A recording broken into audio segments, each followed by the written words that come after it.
तो नमस्कार दोस्तों। तो उम्मीद यही है कि आप सभी लोग होली के इस होली फेस्टिवल में खुशियां मना रहे होंगे और होली के इन रंगों में अपने आप को और दूसरों को रंग रहे होंगे। आज के टाइम पे हम होली को बड़े धूमधाम से मनाते हैं, लेकिन क्या हम होली की उन चीज़ों को भूल रहे हैं जिनसे हमारी होली की आस्था जुड़ी हुई है? अगर हम होली को समझें तो होली एक एंसेंट हिंदू ट्रेडिशन और हिंदू रिलीजन में मोस्ट पॉपुलर फेस्टिवल्स में से एक है। और जैसा हम जानते हैं कि यह राधा कृष्ण के इटर्नल एंड डिवाइन लव का उत्सव है। यह दिन बुराई पर अच्छाई की जीत का भी प्रतीक है। वो इसलिए क्योंकि यह हमें हिरण्यकशिपु पर नरसिंह नारायण के रूप में भगवान विष्णु की जीत की याद दिलाता है। हम कह सकते हैं कि मुख्य रूप से यह होली उत्सव इंडियन सब कॉन्टिनेंट में मनाया जाता है, लेकिन हम ये भी देख रहे हैं कि इंडियन डायस्पोरा के माध्यम से यह फेस्टिवल एशिया कॉन्टिनेंट के अन्य एरियाज और वेस्टर्न वर्ल्ड के कुछ एरियाज में भी फैल गया है। आप सब जानते ही हैं कि इंडियन सब कॉन्टिनेंट के विभिन्न हिंदू ट्रेडिशन में होली फेस्टिवल का कल्चरल सिग्निफिकेंस है। हम कह सकते हैं कि यह पास्ट मिस्टेक्स को समाप्त करने और उनसे छुटकारा पाने का दिन है। अदर्स से मिलकर कॉन्फ्लिक्ट को समाप्त करने का, फॉरगिटिंग एंड फॉरगिविंग करने का डे है। और जैसा आप और हम सभी जानते हैं कि होली जिसे अर्थ डेकोरेटेड विथ कलर्स कह सकते हैं, वह हमारे लिए एक होली फेस्टिवल कैसे बन गया? क्योंकि यह चीज़ हमारी फेथ से जुड़ी हुई है और हमारी आस्था हमारे भगवानों से जुड़ी हुई है। और जैसा मैंने आपसे पहले कहा कि होली राधा कृष्ण के डिवाइन लव का फेस्टिवल है। और वो कैसे कि इंडिया के ब्रिज एरिया में जहाँ हिंदू देवी देवता राधा और कृष्ण बड़े हुए, और यहीं से एक दूसरे के लिए उनके दिव्य प्रेम की स्मृति में रंग पंचमी तक त्योहार मनाया जाता है। और ऋषि गर्ग द्वारा गर्ग संहिता में एक पुरानी कीर्ति राधा और कृष्ण के होली खेलने के वर्णन का उल्लेख करने वाला पहला साहित्य था। और कहा जाता है कि इस त्योहार के पीछे एक पॉपुलर एलिगरी भी है। जब अपनी युवावस्था में कृष्ण निराश थे कि क्या फेयर स्किन वाली राधा उनके गहरे रंग के कारण उन्हें पसंद करेगी या नहीं, तब उनकी माता यशोदा कृष्ण की डेस्परेशन से थककर उन्हें राधा के पास जाने को कहती हैं और अपने चेहरे को किसी रंग से रंगने के लिए कहती हैं। तब से राधा और कृष्ण के चेहरे के चंचल रंग को होली के रूप में मनाया जाने लगा। और एक मिथोलॉजी के अनुसार जैसा मैंने आपसे कहा कि होली बुराई पर अच्छाई की जीत है। और भागवत पुराण के अध्याय 7 में कहा जाता है कि प्रहलाद के पिता हिरण्यकशिपु राक्षसी असुरों के राजा थे। और जैसा हम जानते हैं कि उन्हें एक वरदान मिला था कि न मनुष्य, न पशु, न घर के भीतर, न बाहर, न दिन में, न रात में, न किसी अस्त्र से, न किसी शस्त्र से, न जमीन, पानी, हवा में उन्हें मारा नहीं जा सकता था। और वो सोचने लगा कि वही भगवान है।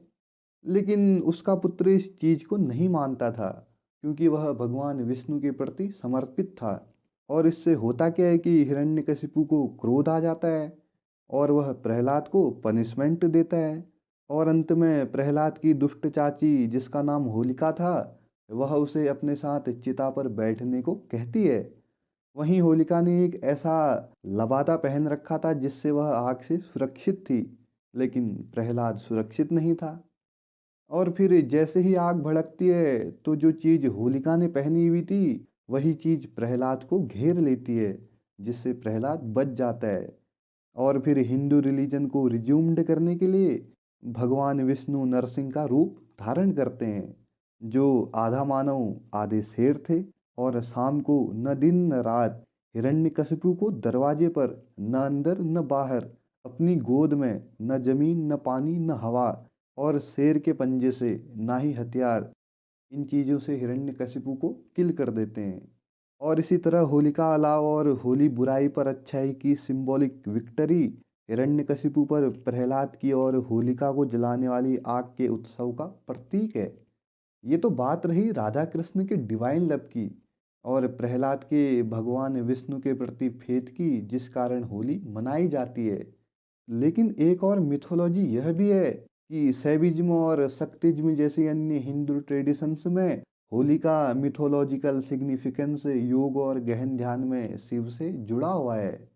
होता ऐसा है कि शिव जी समाधि में बैठ जाते हैं और तब माँ पार्वती शिव को दुनिया में वापस लाना चाहती है और वह वसंत पंचमी पर Hindu god of love Kamdev से मदद मांगती हैं।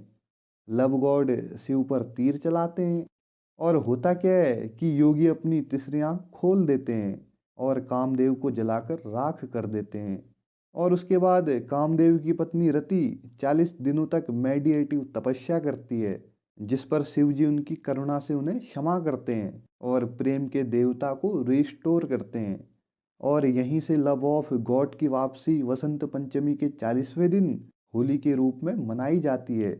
ये तो बात रही कि होली किस तरह हमारी आस्था का प्रतीक है और यह फेस्टिवल किस तरह हमारे देवी देवताओं से जुड़ा हुआ है। लेकिन क्या आप जानते हैं कि मुगल इंडिया में भी होली इतनी धूमधाम से मनाई जाती थी कि सभी कास्टेज के लोगों द्वारा बादशाह पर रंग डाला जाता था। और उस टाइम होली का ग्रैंड सेलिब्रेशन लाल किले में आयोजित किया जाता था, जहां फेस्टिवल को ईद ए गुलाबी या आब ए पासी के नाम से जाना जाता था। लेकिन धीरे धीरे साल 1665 में औरंगजेब की गवर्नमेंट के दौरान एक डिक्री इशूज का आयोग करके होली के पब्लिक सेलिब्रेशन पर प्रतिबंध लगा दिया जाता है। लेकिन फिर बाद में औरंगजेब की मृत्यु के बाद फेस्टिवल को फिर से शुरू कर दिया जाता है। और यहाँ से आगे चलें तो साल 1837 में एक ट्रिब्यून इंडिया की एक रिपोर्ट में कहा गया कि रणजीत सिंह और उनके अधिकारियों द्वारा लाहौर में 300 टीले रंगों का इस्तेमाल किया गया था। और हम कह सकते हैं कि होली हिंदुओं की एक पवित्र एंसेंट ट्रेडिशन है। इंडिया और नेपाल में नेशनल हॉलीडेज और अन्य नेशंस में रीजनल हॉलीडेज के साथ कई हिंदू और सम नॉन हिंदूज के लिए यह एक फ्लिकरिंग कल्चरल प्रोग्राम है। और सबसे बड़ी बात, फ्रेंड और स्ट्रेंजर्स पर रंगीन वाटर फेंकने का बहाना है। और ये हम जानते ही हैं कि हम जब कभी भी कोई फेस्टिवल मनाते हैं तो उसके पीछे कुछ ना कुछ ऑब्जेक्टिव होता है। और कहा जाता है कि 17वीं सेंचुरी के साहित्य में होली को एक ऐसे फेस्टिवल के रूप में पहचाना गया जिसमें एग्रीकल्चर का उत्सव मनाया जाता है, गुड स्प्रिंग हार्वेस्ट और फर्टाइल लैंड का स्मरण किया जाता है। और कई हिंदुओं का मानना यह है कि होली का ऑब्जेक्टिव वसंत ऋतु के रिच कलर्स का आनंद लेने और विंटर को अलविदा कहने का समय है। और अगर हम होली को नॉर्थ इंडिया में देखें तो मथुरा के आसपास व्रज एरिया में उत्सव एक वीक से अधिक समय तक चलता है, रस में रंगों से खेलने से परे हैं। और इसमें एक दिन ऐसा भी शामिल है जहां पुरुष ढाल लेकर घूमते हैं और महिलाओं को यह अधिकार होता है कि वे ढाल पर लाठी से उन्हें मारें। इसे बरसाना विलेज में पारंपरिक रूप से मनाई जाने वाली लठमार होली के नाम से जाना जाता है।